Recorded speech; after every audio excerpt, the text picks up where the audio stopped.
The Bamboo Project podcast starts in 3, 2. Ladies and gentlemen, boys and girls, welcome to the Bamboo Project podcast. My name is Donovan Gray, the future $10 billion man. On the way to 10 billion, I decided I'm going to help create 1,000 millionaires, including myself. And not by being a guru or selling a course, but by doing the things I already love to do every day and documenting my journey to get there. I figure I'll make all the mistakes so you don't have to. My name is Donovan Gray, and this is how I will turn my life into a living. All the parts of the journey that do not make it to YouTube will be on our story. You can find me on Instagram at Donovan Gray, DONIVANGRAY, and my phenomenal, beautiful, amazing girlfriend, Anita Byrne, ANETABURN. And we're doing weekly vlogs on our small candle business on Ember Candle Co. That's MBURCANDLECO. All right. So today's date is Wednesday, May 31st. It is 9:02 a.m. So before we get into the topics of the day, we always start off with screen time. That is when we check our phone, because a lot of people don't even look at their phones no more to see how long they spend on it. Last week, every day, I spent an average of 7 hours and 35 minutes on my phone. My most used app was Twitter for 9 hours and 15 minutes, then YouTube for 6 hours and 5 minutes, and then Instagram for 5 hours and 32 minutes. And I'm glad that Instagram is getting lower and lower.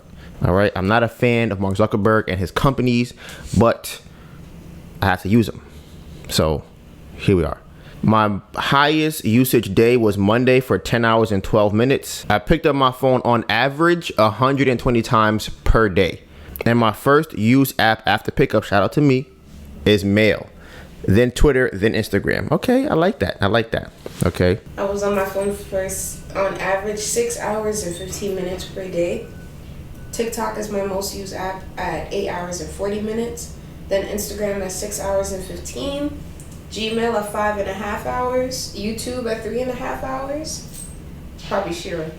And music at 3.5.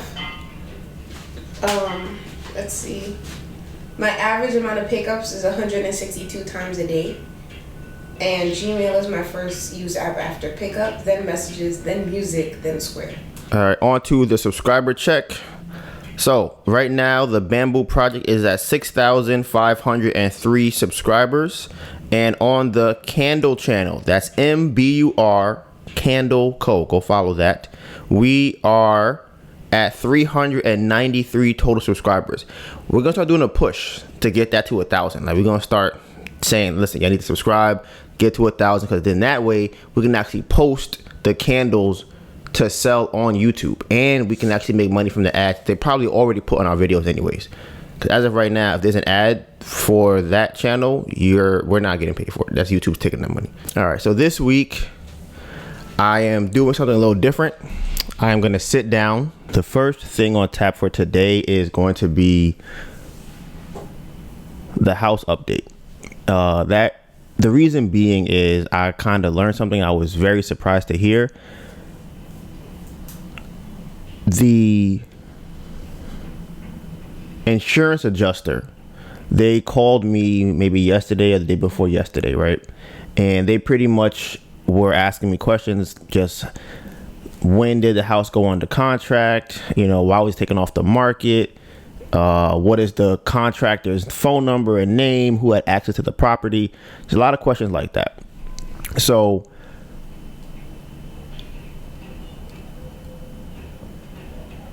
in that conversation, he pretty much explained to me that within the insurance contract, it says that if the house is vacant for 60 days, then it kind of voids the insurance, right?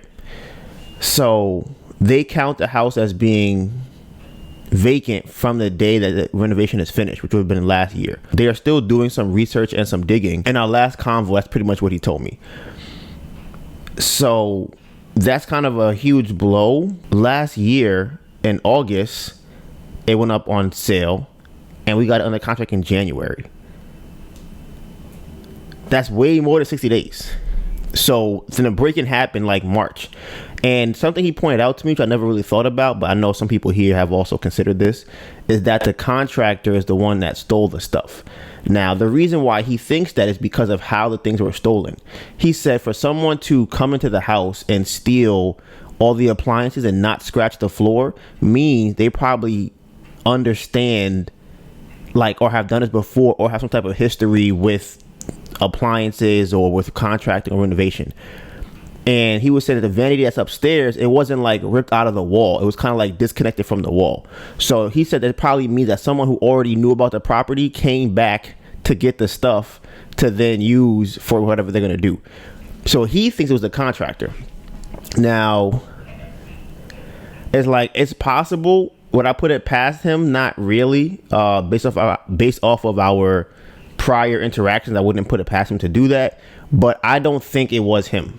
Personally, I think it was someone with a contracting background that did it, but I don't think it was him.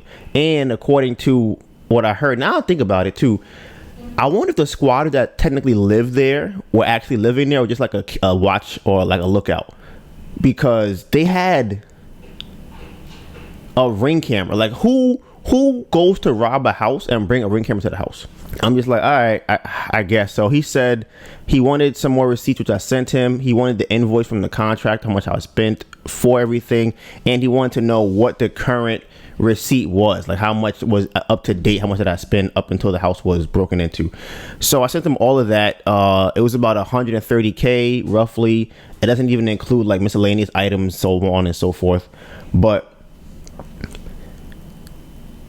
I'm waiting to hear back, because I don't, at this point it's kind of strange, because I don't know where it can go. If he already said that the insurance doesn't really cover a vacancy after 60 days, then it's kind of like, what else is left that he could do? That's kind of right now how the house is turning out. It's like I said, it's very, bro. Yesterday, we checked our mail, which we don't do very often. There's not really anything in there for us like that, so we'll check it every other week, something like that. So there was a foreclosure letter in the mail. This is the first one that I have seen. Can you pass me that? We've had a lot of leeway with the house in terms of us not paying the mortgage or the whatever you want to call it. I don't know if it's still a mortgage for a hard money loan, but we haven't paid it since maybe December, and we're just now getting like an official letter of foreclosure now in June. And technically, in my mind, this just means the process is now starting. I don't even know if it means it's actually foreclosed. So, okay. This says case management order. This is what I'm saying. I'm like, a lot of people are very scared of dealing with law and court and the kind of just the facade that exists, right? So we haven't paid since December of last year for the mortgage on the house. I'm gonna read it to you because maybe I know what this means more than I do. It says the case management and time standards adopted for expedited track cases shall be applicable to this case and are hereby incorporated into this order. All discovery in the above matter shall be completed no later than December 4th, 2023. I don't know what this word is. Dispositive. I don't know. I'm going to go with dispositive motions. Must be filled no later than January 2nd, 2024.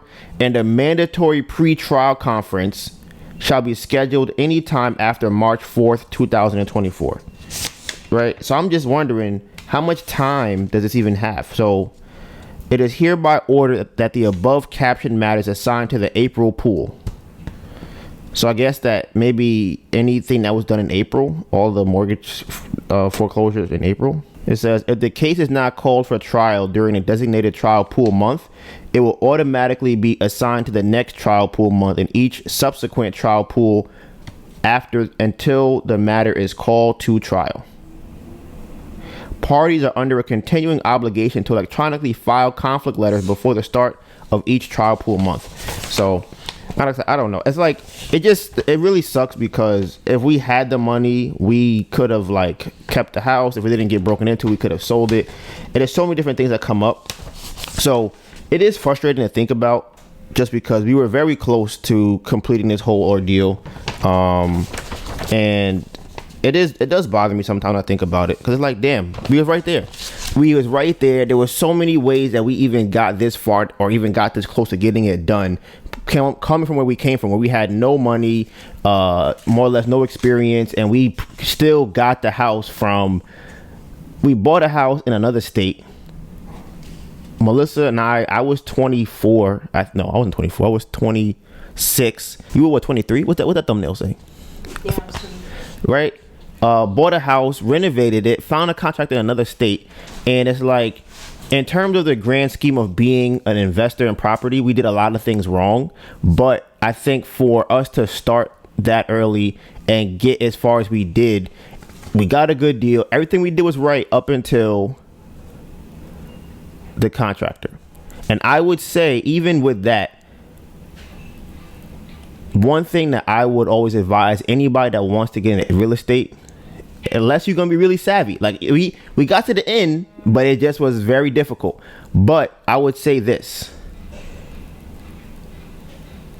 I think we were definitely undercapitalized.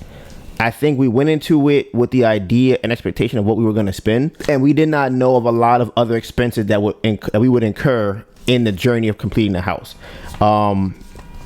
So that's something I would probably change going forward. So my guy Tori, shout out to him, he's doing amazing things right now. I think he bought like 5 lots in like the last month and a half or 2 months, and he's gonna have a new development on each lot. So one thing that I would take away from what he's going through, or what he's, his process is limiting risk by having people that have already done it before. So one thing I would change about how I did it before, or I guess my next time, is finding somebody or finding as many people as I can to kind of oversee what it is that's happening. Like kind of like a board. Like, hey, okay, guys, you are going to be my advisors. You're a contractor. You're an agent. You're an investor. I'm gonna show y'all. I might even pay them. Hey, I'll pay you $100 a week or $100 something just to look at this, because they would have found and saw things that I didn't know. And I think even with that, even if their sphere of influence was close to mine but still above it, that would still, I think, reduce a lot of risk. So that's something I would definitely do going forward, is make sure that I have the proper people around that can spot things that I can't spot. And I was watching, what were we watching yesterday? I don't know what I was watching this documentary, or not documentary, the movie about Nike, right? And how they kind of signed Michael Jordan. I absolutely think after watching that, it's building a team of people is how you win at anything. And a team needs so many different kinds of people to win. And it's like one small thing can change the trajectory of a whole entire team. Like, if you have a person on your team who's very hot-headed, right? You have to be able to have people around that person who can either calm them down or get them to work their hardest. And I think that is probably the most effective person, regardless of the person's temperament, regardless of a person's background or anything else. It's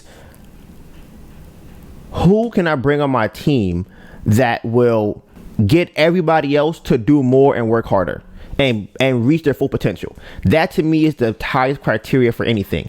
If there's a person on a team that is not doing that, that's a problem. And I think it doesn't really matter of the person's emotional temperament. And I say that because I think everybody is different. I think everybody has the ability to change. So here's what I mean by that. You think about me, for example.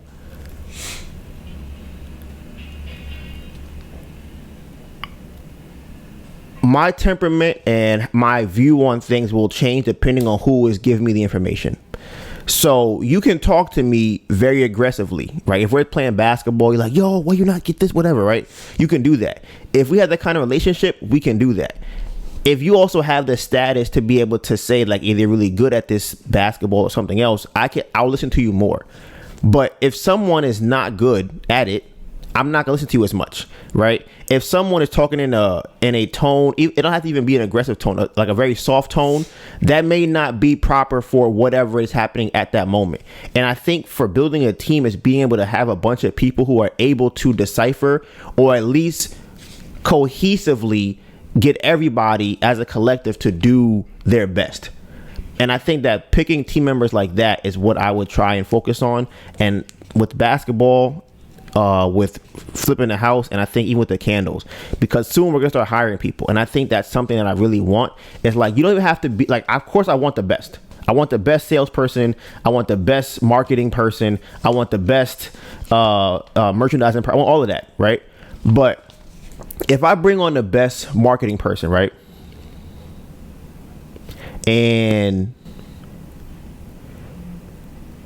they have family issues, and now their family issues are removing them or diminishing their work for the company, I would need either myself, or I would need someone who can communicate to them effectively to be able to get them to work their hardest at the company. So let's say, just, hypothetical situation. This person comes from a very crazy background. Their parents do a lot of drugs, right? Something like that. And drink a lot of alcohol. I would need someone who can communicate to them from a perspective that they have also been there. Like, I know what you're going through. My family, I have a cousin that was like that, a brother that was like this, or whatever the case might be. If I know that this person is the best salesperson I have, or the best marketing person I have, but they cannot get over this emotional hump of their family being on drugs, I need to find someone on the team that can help them get over that. That's what I need. I don't need like, oh, let me add another great salesperson, because it's like, hey, if you can't help my best marketer do X, you're not that useful to me, right? So I think that's how you come about building a team. And I think about a lot when it comes to basketball, because when you think about an NBA team and you watch like the documentaries, or you watch the stories or anything like that, any team, honestly, one thing you'll see a lot is that there's always these random characters that have a big impact on a team winning 5 championships. You have decisions that one person has to go, we shouldn't sign that guy. And one guy's like, no, I'm telling you, he's the guy. We have to sign him, right? You have that happen in almost every situation. And I think it comes down to being able to have a person go, you know what? I have a team of people that can either trust you to go out and make a decision that's going to be better for the company. And I think the head person has to be able to know, hey, even though I'm the one that runs and I lead this, I know that you are better at this than I am. I'm going to let you take the lead on whatever this situation is. So when it comes to having a house, that is something that I would for sure do, is having a team. Because if I think about it, the team was me and Melissa. Like, that was a team. It was just me and Melissa driving out there. Originally, we were renting a car to go out there. We kind of had some people that we would kind of talk about it with.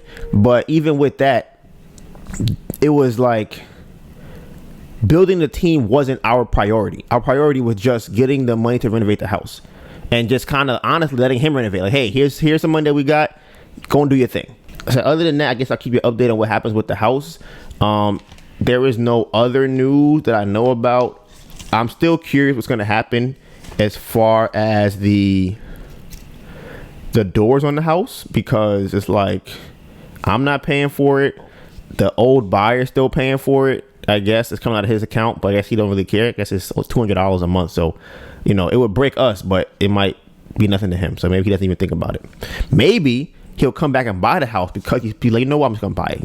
Maybe that's what he probably will do. But that is it for the house update. On to the next topic is last week's craft fair.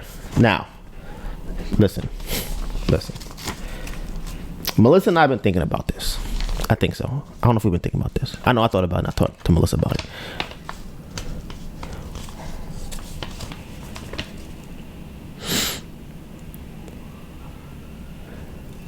Candles is not my passion. Candles is not my passion, right? But I think it's Melissa's passion. Melissa's very passionate about candles.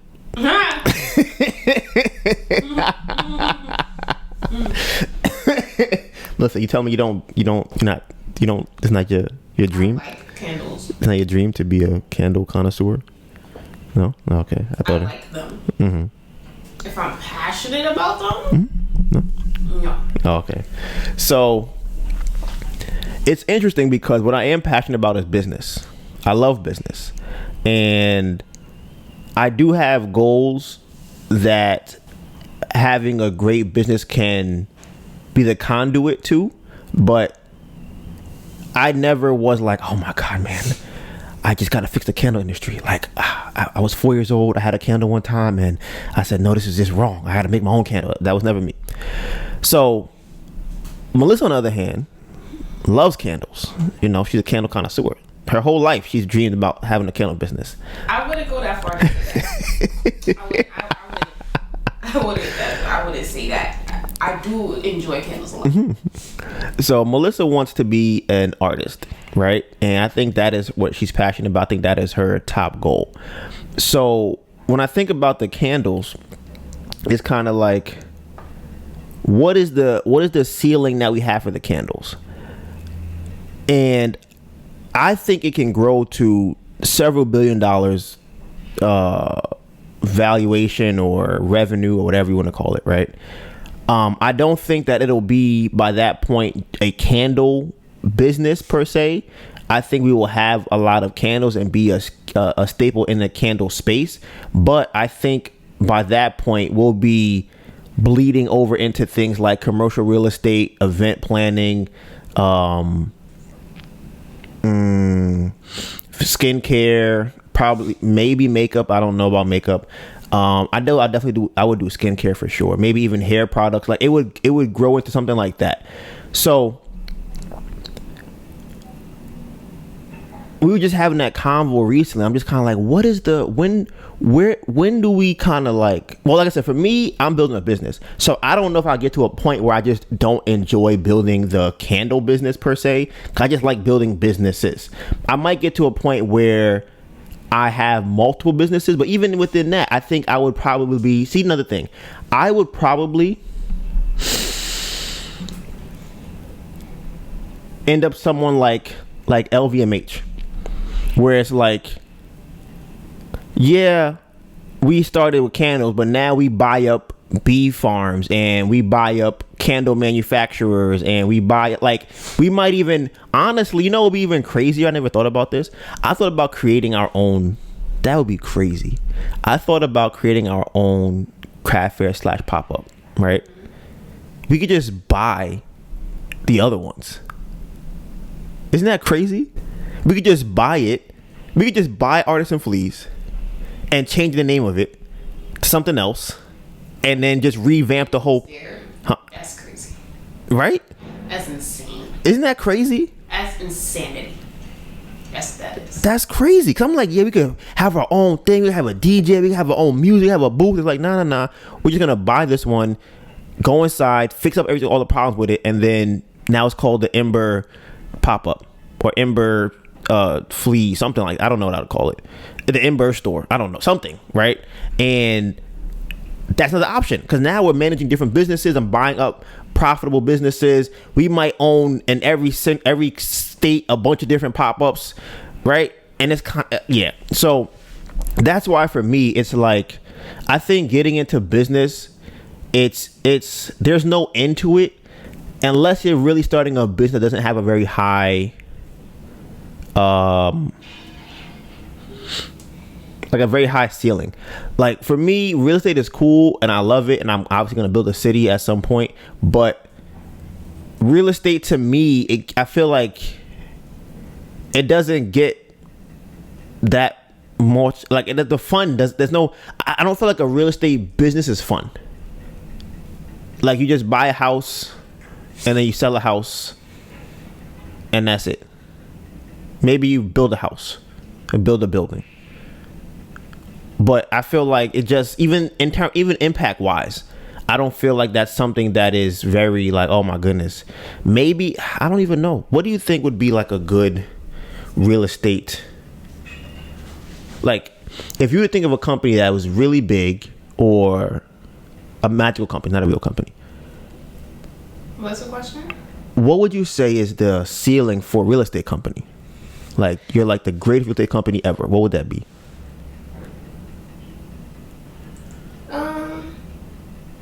Something similar to maybe like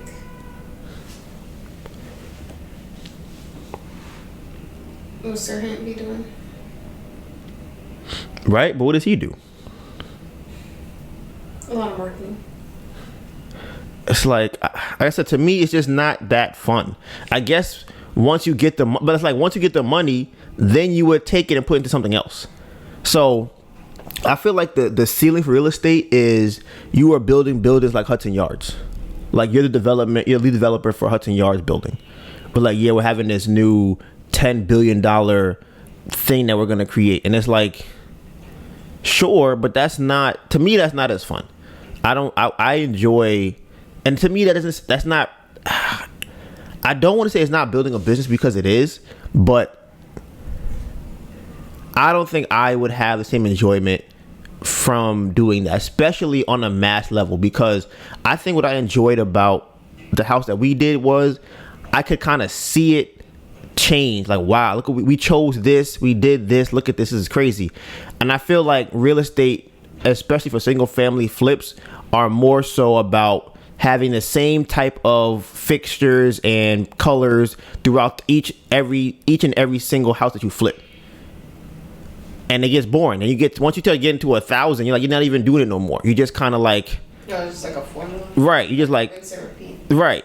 And that's it. And it's like, all right, I get a check every month for several $1 million, whatever, which is it's not bad by any means. Like, it's not like you won't make money in real estate. I'm not saying that, but I think there are a lot of times that people start a business and then they're like, I don't really want to do this. I think about those YouTube companies where they're like, hey, I'm doing a faceless YouTube channel, or they say that they are a one-person business that, maybe they do marketing campaigns. And it's kind of like a marketing agency. They build those to sell. Mm-hmm. Because it's not enjoyable and there's not much growth in it. It's very... it's kind of like one dimensional in a sense. Like how much fun can you really have owning a marketing agency? It's like it depends on how you go about it. Maybe what are your thoughts? Like what do you mean how you go about it? Because I feel like it'd be, because like the same way that like with running a craft fair, depending on how you run it, it's not gonna be fun. Is you kind of like, I got a space, I got tape to show people where to put their stuff, got a DJ that maybe I'm paying, maybe I'm not, and that's it. Mm-hmm. And I might pay for ads and that's it. But if you and that'll be boring. That's boring. I think if in everything that you do, you try to make it the best experience. So like one thing the reason why I said Sir Hant for like real estate, just from what I've seen from either watching the show or even looking at the YouTube, I think he has fun going through doing the showings. I think he's enjoying himself doing the shows. Like, oh my God, look at this, look at that. Oh my God, this is insane. Do you see all this stuff? Like, I think he enjoys that, and the enjoyment that he has in the video translates to the person watching it and makes them want to buy. So I think there's that. I think also one thing that I noticed is that when they do a showing, it's like a party where they have music playing, they have the food there, they'll decorate the space. You should, like, if you really wanted to, you can make it fun. You can have entertainment and show how like lively the place could be if you have some type of soiree or event. Mm-hmm. But you're still doing real estate. Yeah, well, that's an agent. That's an agent. So that's more of a salesperson. But I'm thinking more so like in a marketing agency. Like if you own a marketing agency, like your job is to write emails and create ads and send out. I think it's if you're trying to create the best experience, because like if what you have is really cool. For example, there was this clothing brand. I think it was a black clothing brand. And they did, I don't know if it was like augmented, or if it was like an editing trick, but pretty much they had like a very saucy woman walking in the clothing, but there was no woman. Mm-hmm. There was no person. All you saw was the clothing, but you could tell that someone was wearing it. But there's no face, no arms, no nothing like that. It's just the clothes. It's just the garment walking very like saucily, and that is like, oh my God, it was crazy. It was mind blowing, but that is marketing. Yeah, but I feel like running that company, would that be fun? I think if you're innovative, if you're creating new ways to target people and new ways to like capture people's interest, it might be fun. Maybe. But like I think, you want to know what it is? I think in order for something to be fun, it has to be more on the creative side. Yeah, and I think, like I said, the candle thing for me, like it's very multifaceted, and that's why I like it, because it's about health, and it's about health in terms of what makes you actually feel good health wise and what makes you feel better about yourself. So you have a luxury candle, and the candle is healthy for you. You have skincare that actually works. Like I was watching Sarah Alaba YouTube video recently. Woo! Woo! And she was saying that, I think she bought something from Fenty Skin, and she was comparing it to like another brand that's supposed to be a better quality brand, but she was like, listen, this shit right here, it worked. I put it on, I'm not ashy again. I put it on at night, I wake up, I'm not ashy. And I want that. Like, I want to be able to have something that works. Like Trader Joe's, like you could go into Trader Joe's and find random stuff and it's amazing. And that's the kind of feeling I want from the brand, where we may not be the most, at least not to start, the most sold hair product, but people that buy it go, no. Like, I don't use anything else other than this because it doesn't even work. Like, I'm only buying this because this is literally the best one I can find. I've tried other stuff that doesn't compete. And I think at that point, the only problem that we would have is people knowing about us. And that's what I want. I wanted to just be able to create something that is just so good that people have to, like, you can't use something else. Like, there are things that we have in the house, something that we might have that we don't use of anything else. Bruh, Fiji water is a big one. I am not at least at this point in my life, I'm not drinking nothing Fiji water. Don't give me no other water. Don't give me Poland Spring. Don't give me Deer Park. Don't give me Essentia. I am only drinking Fiji water, right? And another one I would probably say would be my beard stuff. I don't even think about it no more. I'm like, I'm buying this beard stuff because whenever I use it, my beard is moisturized. That's it. And like, if you find something else that's really good, sure. But I found one. I'm like, this works. I'm buying this, and then I might buy some other products from them too. So that's how I want the brand to be. So over the weekend, we did the best that we have done it was an amazing weekend. Like, it was a phenomenal weekend. Even though we weren't able to keep the money, we made a lot of it. So we did almost $900 on Saturday, and we actually did more on Sunday than we did Saturday, which I cannot tell you the last time that happened, where we made more on a Sunday on a Saturday. We only made more by $1, but we still made more for the whole day. The fact that it's even that close, and the fact that it was that close on a Saturday where we did that much, is insane. Because we did $854 on Saturday and $855 on Sunday. On Saturday, we sold our first large perfume, the first big one, right? So I'm gonna tell you how that went. So, lady comes into the store, into the Ember Candle store, right? And she's like smelling different candles. Now, as I talked about it before, this was very intentional. My goal was, when Melissa had created the initial setup for the candle, like for the table, when we added more products, I just wanted to replace each thing that she already had there as decor with a product that we have, so that when you come to the table, you're looking at it and you're not like overwhelmed because these things are already there. But now, instead of it being like a fake plant tree, it's maybe a diffuser that we're using. And then maybe you might look at, oh, this little decor piece on the side is a heart-shaped glass. Oh, now it's a perfume bottle. And it's like, you just look at the table, they all look like decor as opposed to product that we're selling. So this lady comes to the table, she's smelling the candles, right? And she's like, oh wow, these are the new scents going crazy. New scents going stupid, dumb, crazy, ridiculous. So she's smelling the new scents. And she's like, wow, these are really, really good. Like, I really like these. I'm really enjoying this. She goes, let me get one of these. I want one of these, right? So she goes to the other side of the table, because now how we have it set up, merchandising is very important. She goes down the table. She's like, wait, what's these? These are other scents too? Like, yeah, try it out. She's like, wow, yeah, let me get one of these too. She's like, wait, what's that right there? Oh, that's perfume. You got perfume? We're like, yeah. She's like, let me smell that. She's like, oh yeah, let me get one of these too. She goes, how much is the perfume? Melissa, stone cold face. We have never sold a perfume this size in our life ever. No, we have never done this. Melissa looks her right in her face and goes, $80.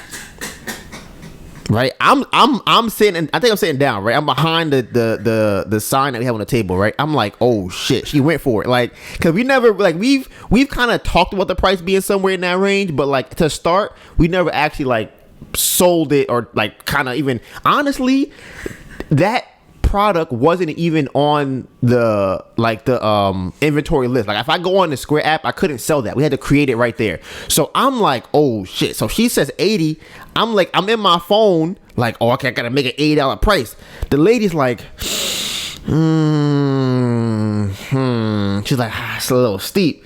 Can you do 65? We're like, done 65, done. Yep, we can do it. Right now, it's crazy to me because I don't buy cologne. I don't buy girls' perfume. I just don't. I'm not. And when it comes to like the health space, I am not in the top tier of that. I just get by. I still wear clothes from when I was in high school today, right? So all those things, I don't know the market cost for any of these items. So she said $80. I was just like, sure, let's go with it. The lady was haggling to 65. Like she haggled. Not when I say haggle, I say that very sparingly because she pretty much just said, I'll do 65, and you said yeah. But it was like she could have paid the 80. She just chose to do 65. Cause mind, she already bought. Did she buy big candles? Maybe. I don't know. I don't know. She might have. I think she bought 2 small candles. I thought she bought a perfume and a candle. Let me see. Okay, she got 1 small candle. She got a Sunday reset and she got a room service perfume. I was stunned by the purchase happening, right? Just because she was not really concerned. Like the price wasn't high for her. I think she just like it wasn't too expensive for her. I think she just thought it was maybe a little bit high. And honestly, the only reason I think that was probably a little high for her is just that we didn't sell the perfume. Like we didn't say anything about it. It was just there. There's no labeling on it. It's just there by itself. So her just looking at it sitting there in her mind, she said that's worth $65. Without us telling her what kind of alcohol we use, what kind of perfume we use, how long it lasts, without us telling her the name of the scent or anything, she was just like, $65. That looks like about $65. And we're like, yep, yes it is. So that was phenomenal. The margins on that are always great, so that was a good thing. All weekend long, people were just buying big candles. Like I don't know, we sold so many big candles this weekend, and I thought before that people enjoyed walking by and reading the names on the candles, and that's what would draw them in to buying big candles, right? But what I've noticed over the weekend is when they see the big candles, they think that's the only candles we have. In their mind, they already have decided like, oh, okay, this is the candle that I'm gonna get. And I think in their mind, they probably put it at like $40 something. And in my mind, I think we're gonna raise the price this weekend, but I think they look at it and go, yeah, this is about a $40 something candle when they look at it. So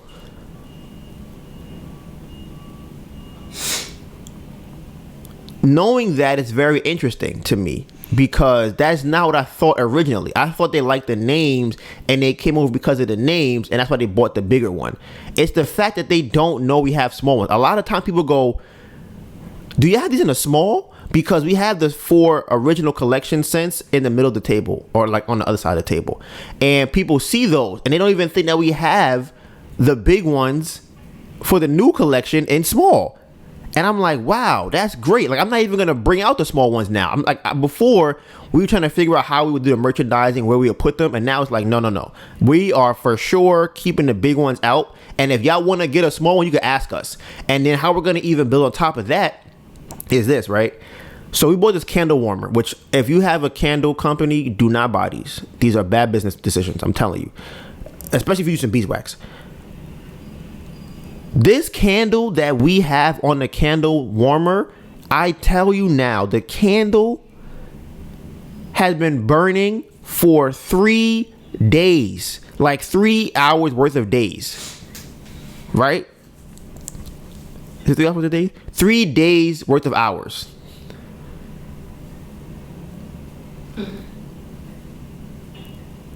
The wick is, I think somehow more wax got into the candle. I don't even know how, because the wax is covering the wick. Like it didn't even, that's how it has not even gone down.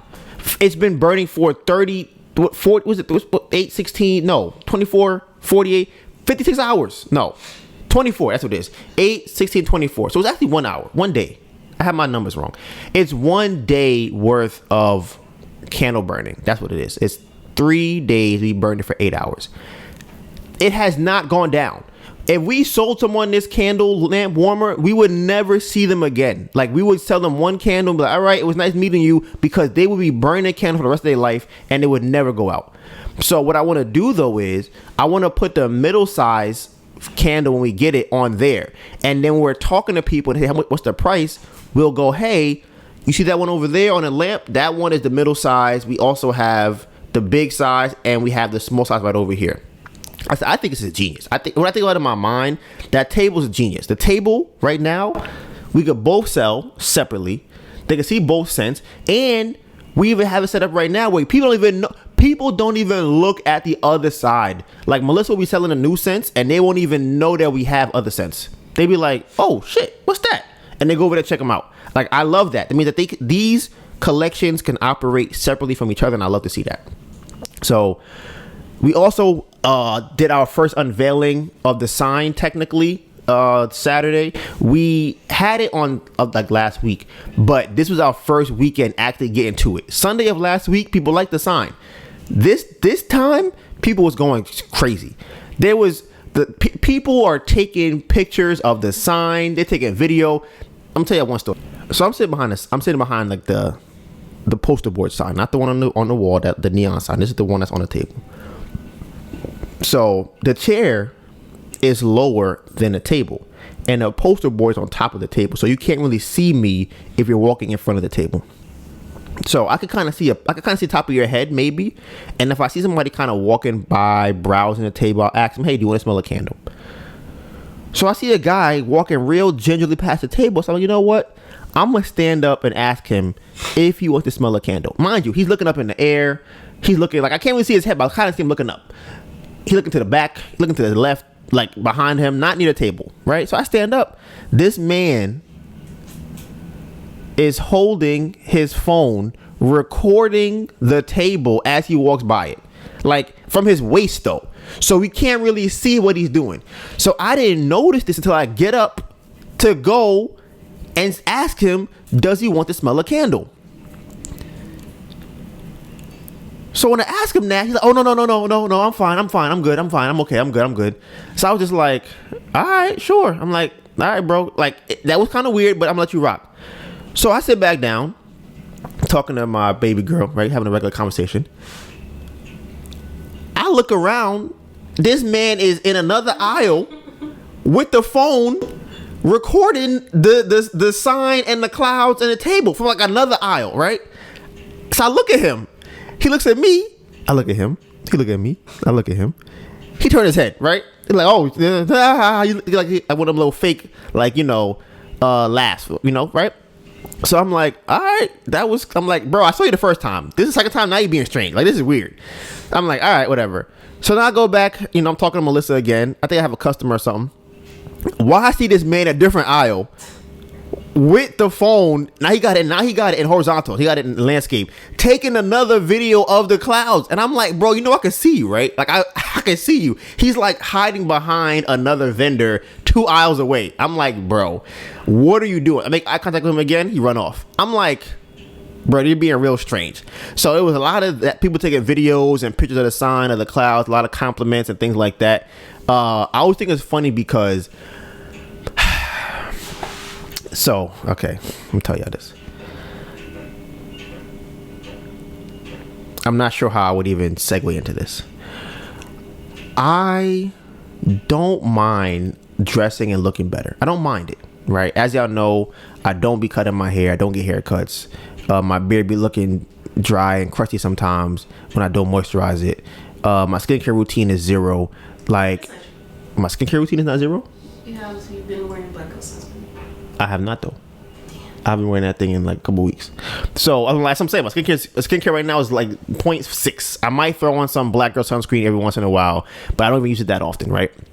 So, a lot of these things I don't really care about. Buying new clothes. Because in my mind, when I was younger, I told myself, like, if I myself can be amazing, everything else about me is not that important, right? So, I used to test myself. Can I get girls dressing like this? And yes, I could. I'm like, can I play basketball dressing like this? I'm like, yes, I could. Do people want to be friends with me dressing like this? I'm like, yes, they do. So at that point, I'm still getting jobs. I'm still making money. I'm still getting girls. I'm still playing basketball, being picked up on teams or whatever. Still getting invited to whatever event or whatever. There's no reason that I saw that I had to go out and figure out what to dress better, get better clothes, spend more money on that. But I think that we are reaching a point in the company that we have to better represent the brand, right? So if we're doing like $1,800 a day or a weekend at the fair, I think I wouldn't say it's our ceiling. I would probably say how we're dressed right now, without us trying to like really do it up.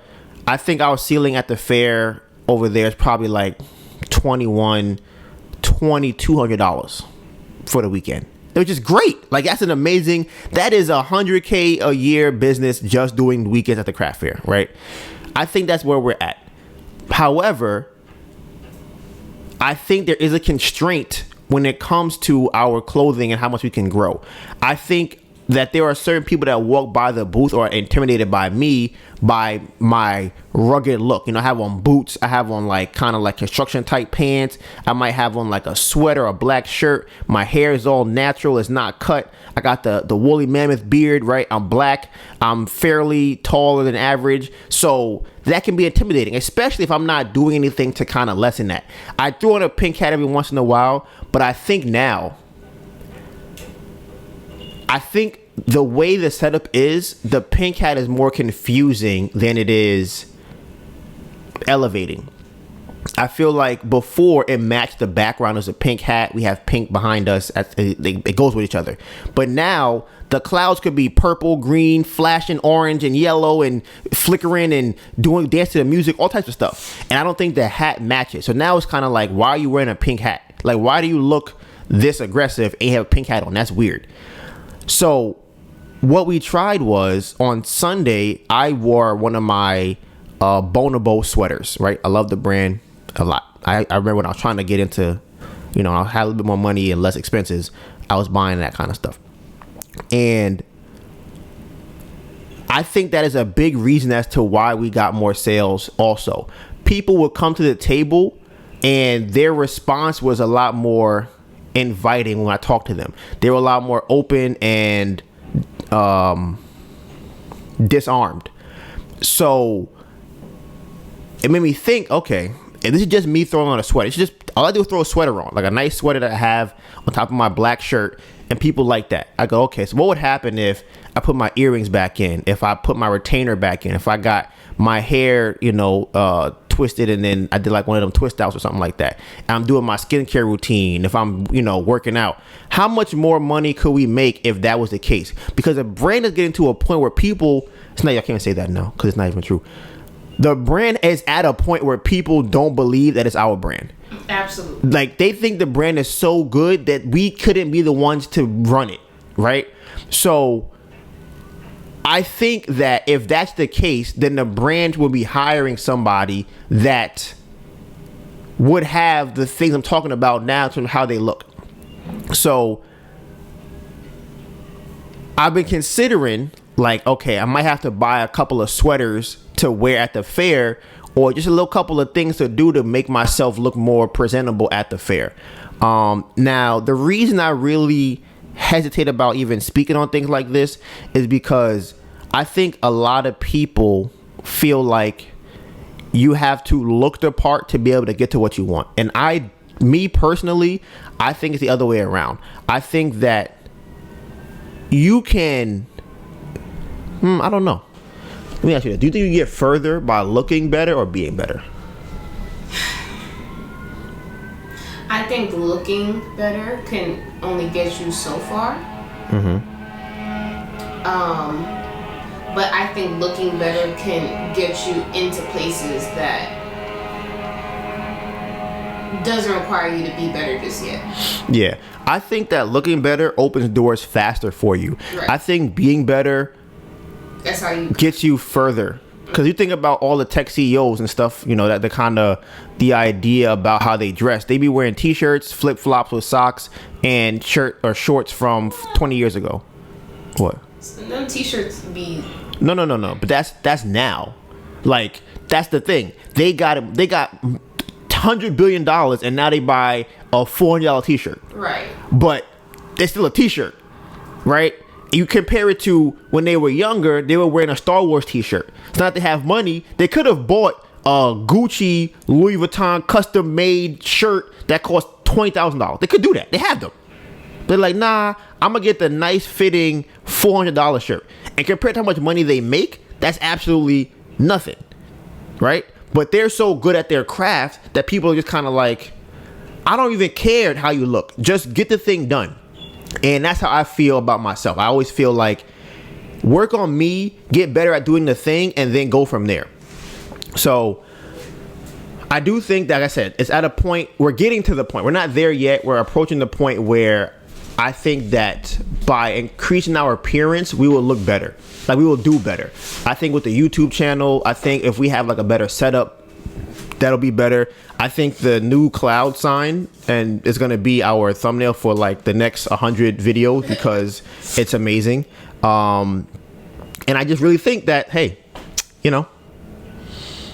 it's almost time. It's almost time to start investing in ourselves a little bit more. All right. This is our first time unveiling a new scents. So you can go on the Ember Candle Co. Instagram and see them. They're not on the YouTube channel yet. But, like I said, they're on Instagram. They're not on the website yet either. We haven't launched them. We're still working on that, taking product pictures and things of that sort. Launching new products is a lot of stuff. And I think it's funny because Melissa and I had this conversation, right?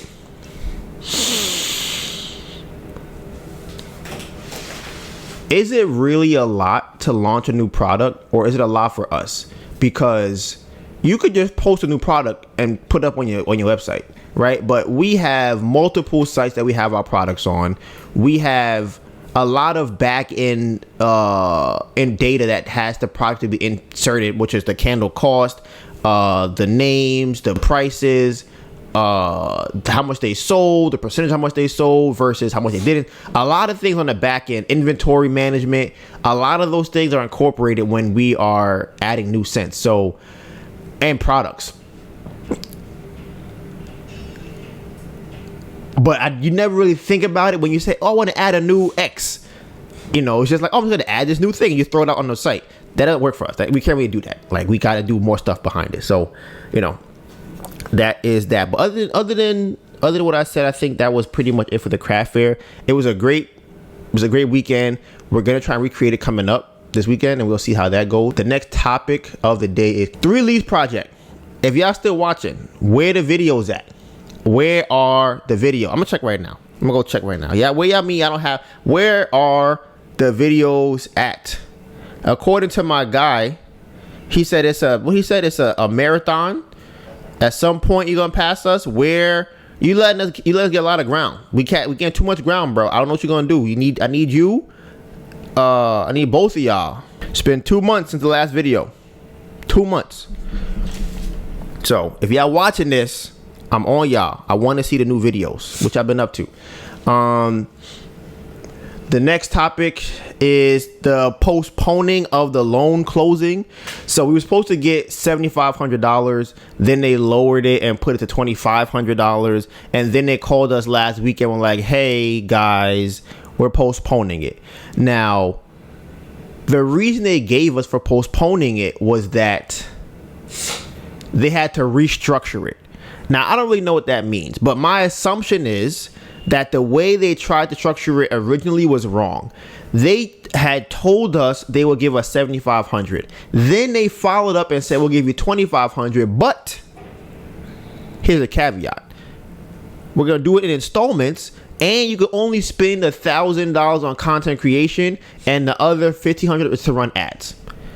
Now, because it's not their money, I'm wondering if whoever's the head honcho of whoever gave them the money is like, listen, that's not why we gave you all the money. We gave you guys the money to give to them to spend it on online marketing. Whatever they need to do for online marketing, give them the full 75 and then go from there. Because honestly, like I said, I think them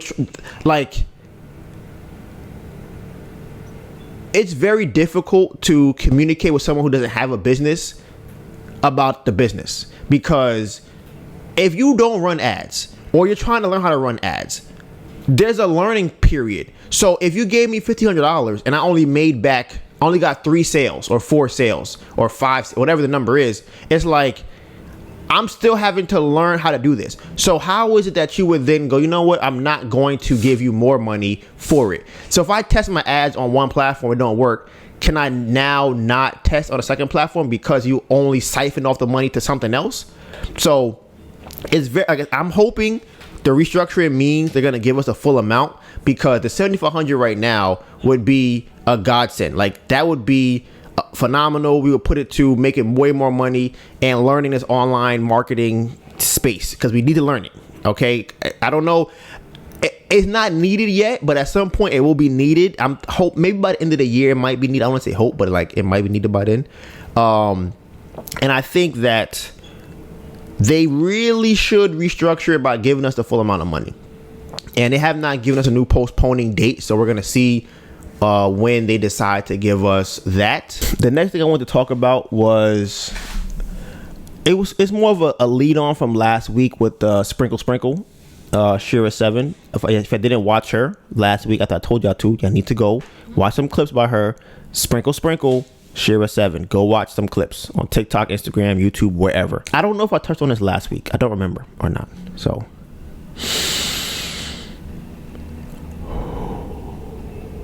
I think there has been a great disservice done to women, and I would say men too, but I'm gonna say women for sure. I think somewhere along the lines,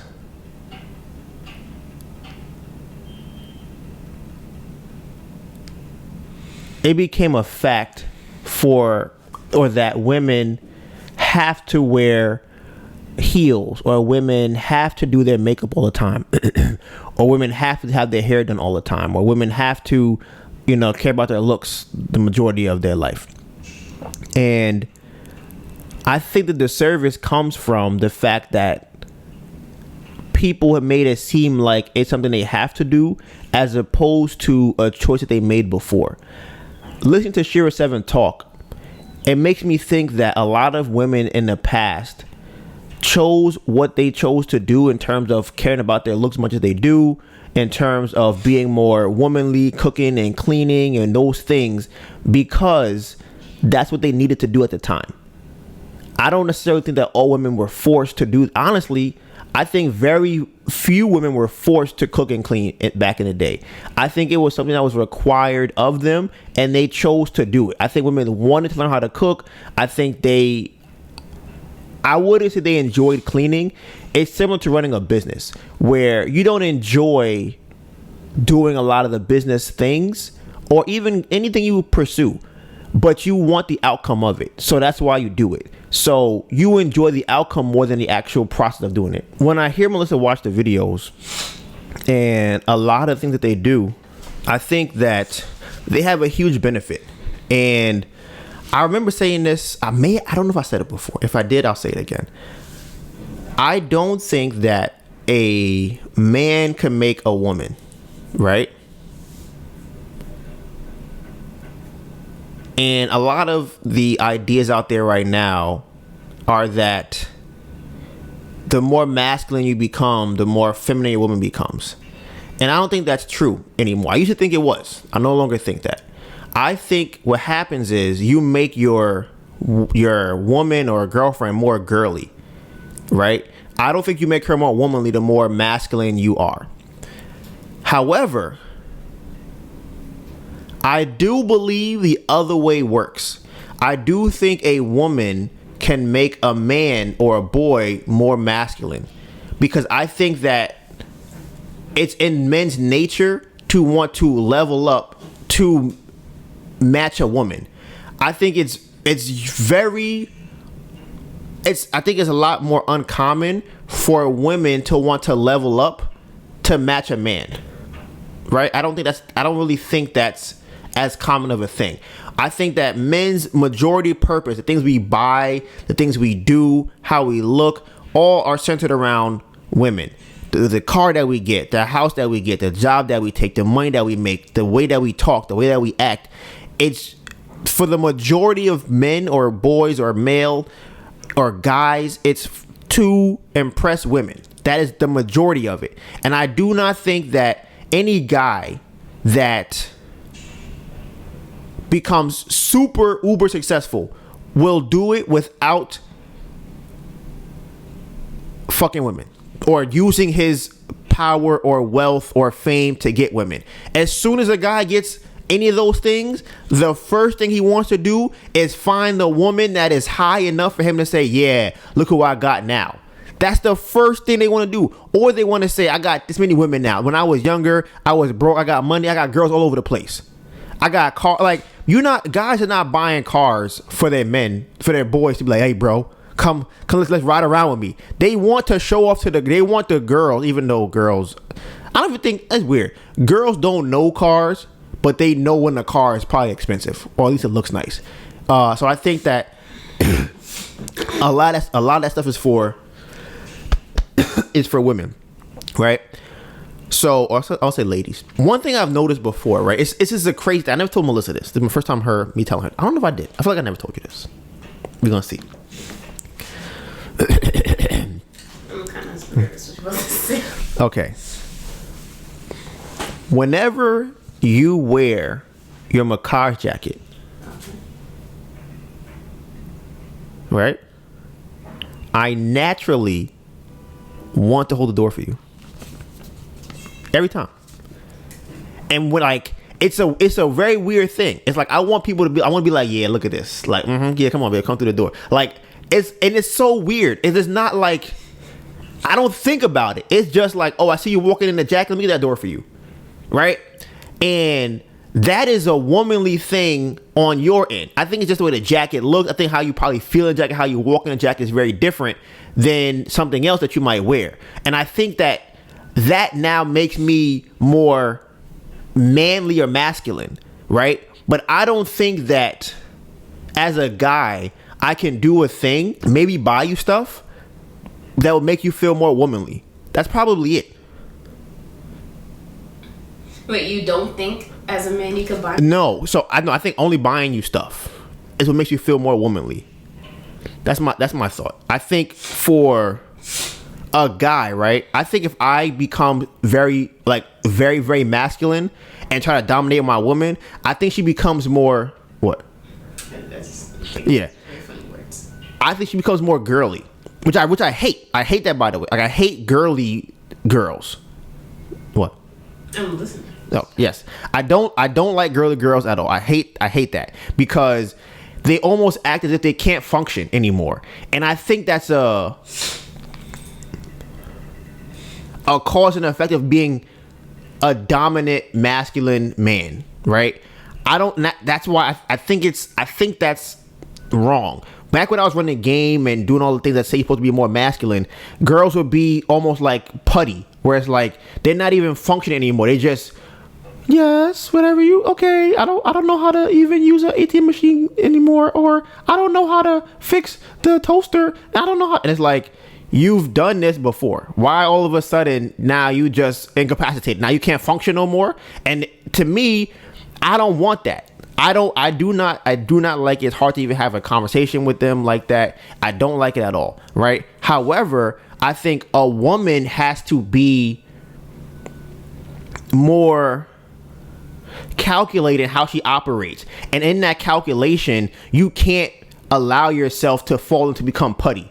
And I think that's what that calculation that they have or that they do, that makes them attract men. And it makes the men they attract be more manly, because now you want to do more stuff. You want to go to the gym for your girl or your lady or your woman. You want to buy her a car. You want to show that you are this masculine person because you're with her, right?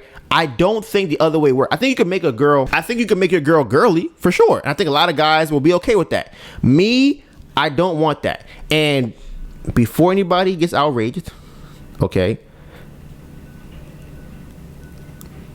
I think within a woman being a woman, she knows how to persuade her man without her trying to dominate him. That, I think, is where it's tact. It's being very tactful. And I think that's a skill that women possess. And if they use it properly, can get more or less anything they want. However, they can never be the king. I say this all the time. They can be the queen, very, very powerful. Everything is great as a queen, but you won't be the king. You can have a lot of power over the king or persuade or what's that word I'm looking for? Influence over the king, but you will not be the king. So any woman that wants to be the king is going to always run into problems all the time. It'll never stop. The woman will always run into problems. And I think that it's because you have to naturally dissuade yourself from trying to become the king. I think it's a natural instinct for anybody to want to be on top. And I think that for women, it's a natural dissuasion for them to go, you know what? I know my role. I'm going to play my role, and I'm going to make sure that he's good and everybody around him is good. So that's what my thought is on that. And when it comes to Shira 7, I was thinking about this recently. The women from back in the day, like I was saying earlier, chose to do things that people deem womanly.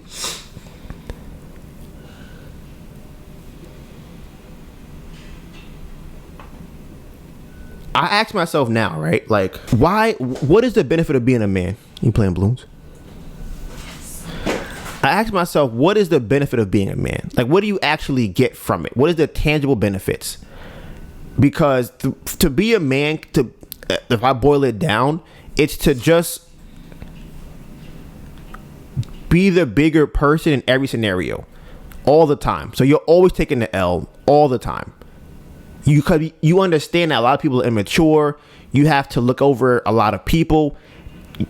If somebody does you wrong, it's like, hey, you obviously going through something. I can't, I'm gonna let you do what you do or whatever. That's what people deem as being a man. You're always taking those losses. So to me, it's like, why would I choose to do that? It's like, okay, I'm late for work, but I'm gonna hold the door. Actually, I should never be late for work as a man. You should never be late, right? I was gonna say I'll hold the door for a lady or help her carry her or stroll up the stairs. That's why I was late. But as a man, you should leave early enough that if you ever run into a woman that needs help carrying a stroller up the stairs, you could do that for her, right? These are the qualifications that make you a man. And I'm like, why would I do that? What's the benefit of that? I was talking to myself. I said this, right? I'm like, Donovan, no one's telling you to be a man. Like, no one is saying you don't have to do it. You could just be not a man, right? And I'm like, that doesn't sound right. But I'm like, no one is like DMing me or calling me like, Donovan, are you being a man today? You got to be a man. No one is asking for that. No one is asking that. So completely a choice to be a man. And if it's a choice, that means that I choose to take the L or to be the bigger man. I choose to be on time. Like, it's literally, I am choosing the things to be a man. If I want to be a man, it's a choice that I make, right?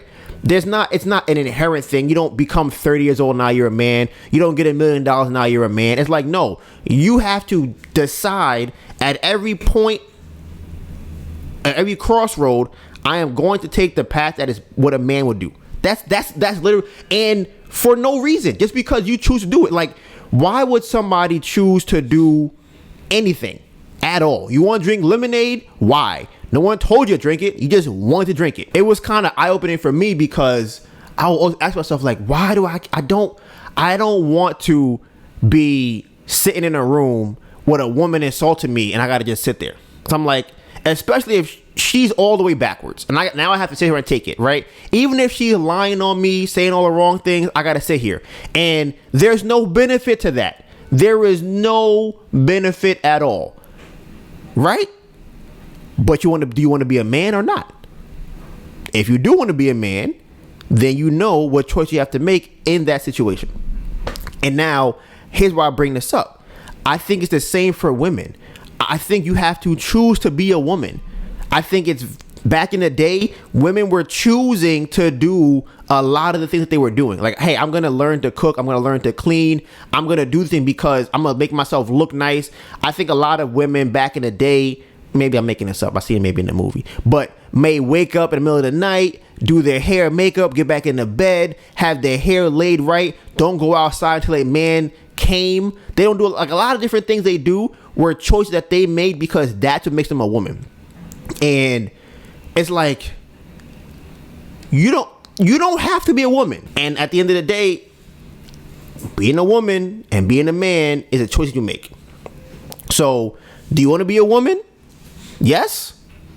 Make the choices. Do you want to be a man? Yes. Make man choices. And that's something I feel like I've learned or have been kind of trying to internalize over the last 2 or 3 weeks. All right, so now we will pass off the mic to my beautiful, phenomenal, amazing girlfriend, Anita Byrne. Oh, you're a strong man? Woman. Oh. Makes it look a strong man. I've been getting on top of my journal again and like trying to make sure that my log is up to date and stuff like that, and trying to make sure that that I'm journaling. I do think it's important, and I think it was working so well that you stop. It's like, I don't need to journal anymore. I'm fixed. I'm great. And I think I'm tired with everything. Like, at this point in the year, it's May. That's 5 months. Like, I don't think... Last year, we did a fair kind of in groups where it's like, okay, we might have did 4 fairs in a row, like 4 weekends in a row, that was it. Or, we would do 2, but we missed a week or something like that. Or, we do 5, like, wow, we did a month straight, but then damn, now we're down a month. This is our first time ever having to be at the fair every single weekend, having to make candles every single week. Now we're adding new products. Those products need pictures. Those products need descriptions. They need a whole bunch, a whole lot. And we've been doing it. We've been doing it every single weekend so far this year, right? That's just one. We've been in Williamsburg every single weekend this year. We've also done Grand Bazaar at least once a month for every single month this year. We've also done Chelsea, which was 7 days straight. And we did it for almost a month straight one time. It was 23 days. What the fuck? Like, straight. And continue to do fairs every single weekend after that. All while editing fucking videos and vlogging every single day. This vlog be going up every week. I'm tired. I am tired. I'm fed up. And then like Donovan said, we make the money. We made almost $2,000 last weekend. And then it's gone.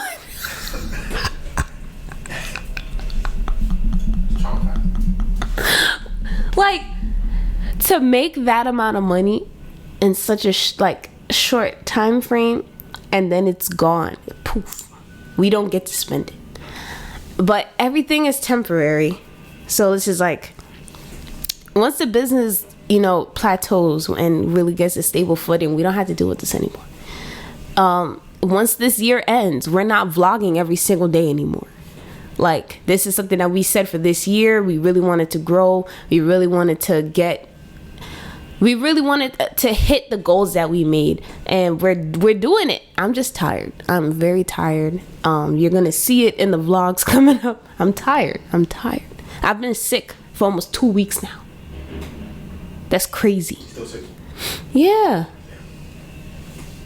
Almost 2 weeks now. Mind you, when we used to be on the alkaline diet and when the food was better, we never got sick. I even know what I wasn't sick for years.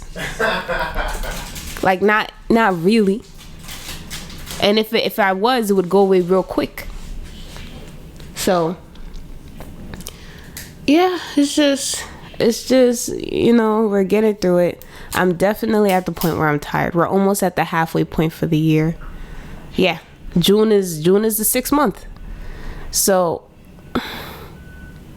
there's still different things that are, whatever. I don't even care no more. I'm just tired.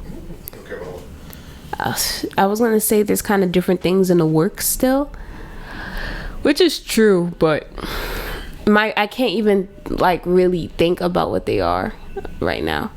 So I really hope that the online becomes a thing sooner rather than later, because that could help tremendously. Like, even the orders that we got, I think we got $1,000 in orders last month, right? Online.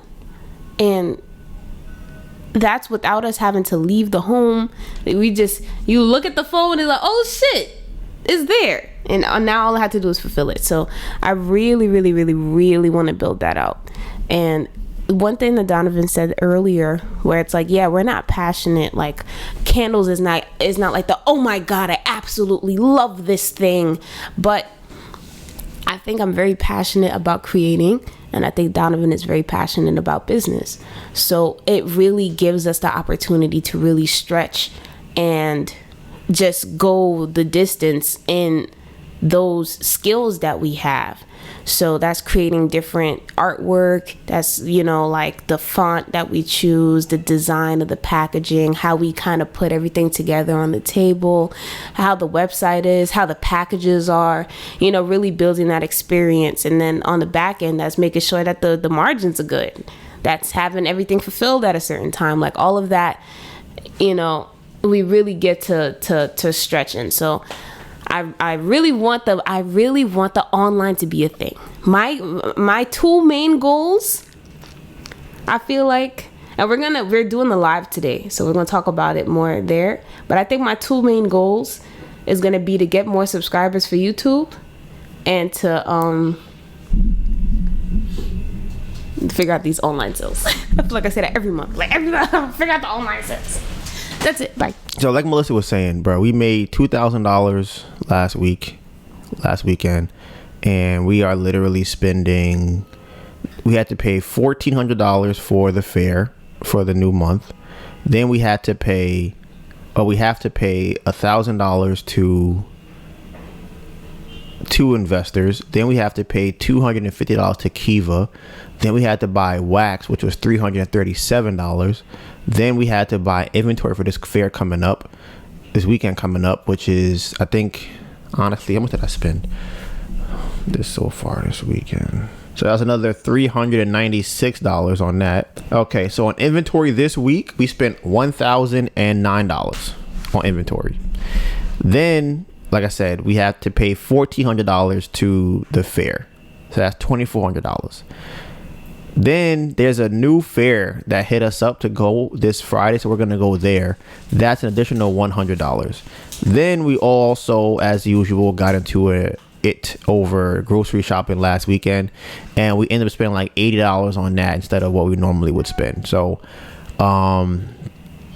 it's we're almost there. It's just we're almost at the point we're making more money and we're getting the cost down. It's just time. We're just honestly at this point it's just managing it until the time, because once we get 1,000 vessels, we can sell those. The margins will be higher, and we'll probably move more of those, right? And the cost is higher. Also, we have what's that thing coming up? We have Chelsea in July, so that's going to be a big influx of money for that. And yeah, so that's kind of our setup right now. And then we have, honestly, we're going to be double booked this weekend on Sunday. So that'll be a good little chunk of change that we get for next week. And to be completely honest with you, if we can do what we did last weekend again this weekend, we'll have a lot of money on Monday, because we'll have to pay. Oh, and I forgot, I have to pay Uline tomorrow, which is $210. So on inventory this week, we're spending $1,200. If we can make what we did last week close to on Monday, we don't have no expenses really coming up on Monday. So that means we keep all that money. So, and then we can do that for the next couple of weeks going into Chelsea. Y'all know me, man. Listen.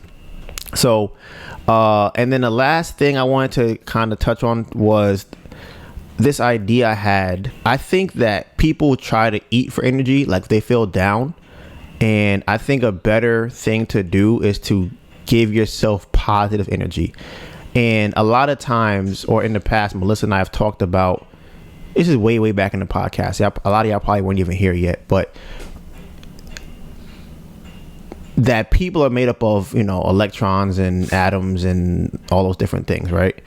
And we had kind of came up with the idea that the story of Adam and Eve was more so about electrons and neutrons and so on and so forth, as opposed to actual people. So since we had that conversation, and then you think about Dr.Sebi and the electric diet, I felt like a lot of times, or I feel like people are very connected with electricity. So when I think about words that people can use that are electrically charged, things like you're radiating, or your face is electrifying, or your energy is electrifying, or something. Another word would be, I really resonate with what you're saying. I think a lot of those things, I feel like a lot of those words just naturally resonate with people. And my theory, just because they're words that are electrically charged, they kind of have a connection with words that have to do electricity or atoms and neutrons, things like that, right? So I kind of want to play on this theory, on the idea. So one day I was feeling super exhausted from doing a fair. I was really drained. And what I decided to do, I mean, I didn't do anything. I was thinking, like, how do I get more energy? And people always say you eat food, sugar gives you energy. You get the sugar high or whatever, right? And I've actually heard that isn't really true so much. And when you really start looking into what even energy is, it's like a calorie is energy. It's just a unit of measurement for energy. So anything you eat, more or less, no matter what it is, unless it has 0 calories, which I think is even not really a thing, but you have energy from it. But for some reason, people will still eat and not feel energetic. So why is that? Right? So I was sitting at Trader Joe's and I was feeling super exhausted. I was feeling very, I wouldn't say negative, but when you're exhausted, I think it's very hard to be positive, just because it takes more energy to be positive than it does to be negative. You see how you think it's not crazy. I wasn't talking about atoms and electrons, but I wonder which one you think has more energy, positive atoms or negative atoms?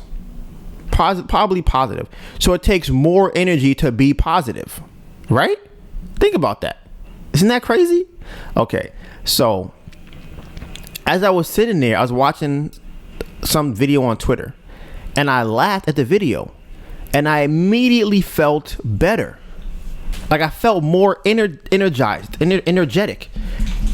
Another word, energy is another word, electric word. And I was like, wow.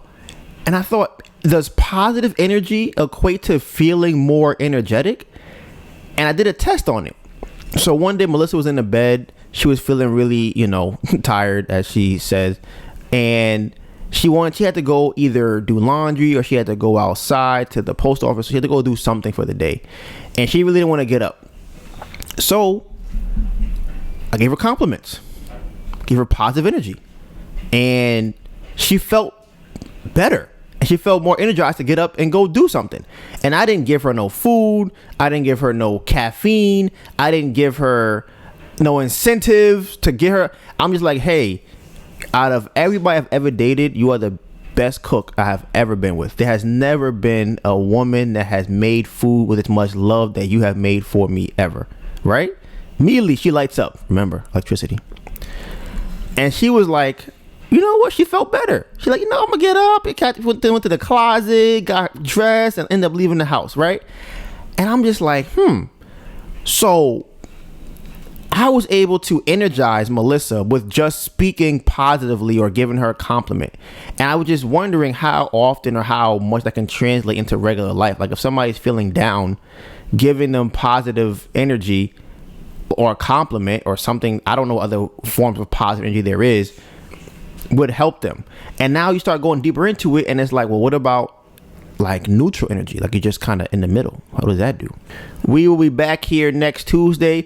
Let me know what y'all think about me sitting down. I think I enjoyed it better. What do you think about me sitting down? On the fence? Not really? Okay. Because I feel like the one reason I wanted to sit down was because I think that when I stand up, I'm very energized. And it could be just a timing thing of how, where we are in our life. But I think I speak faster. My feet start to hurt. I think it's harder for me to get more of my thoughts together. I think sitting down allows me to kind of keep everything condensed to be able to talk about different topics. So I enjoy sitting down. I'll see if I, might do it again. But you can find all the behind the scenes content on our social medias. Mine is Donovan Gray, DONIVANGRAY, and my phenomenal, beautiful, amazing girlfriend, Anita Byrne, ANETABURN. Go follow the Candle channel. We are trying to get to 1,000 subscribers. That's MBURCANDLECO. And with that being said, wrote the 500K. Bamboo Project.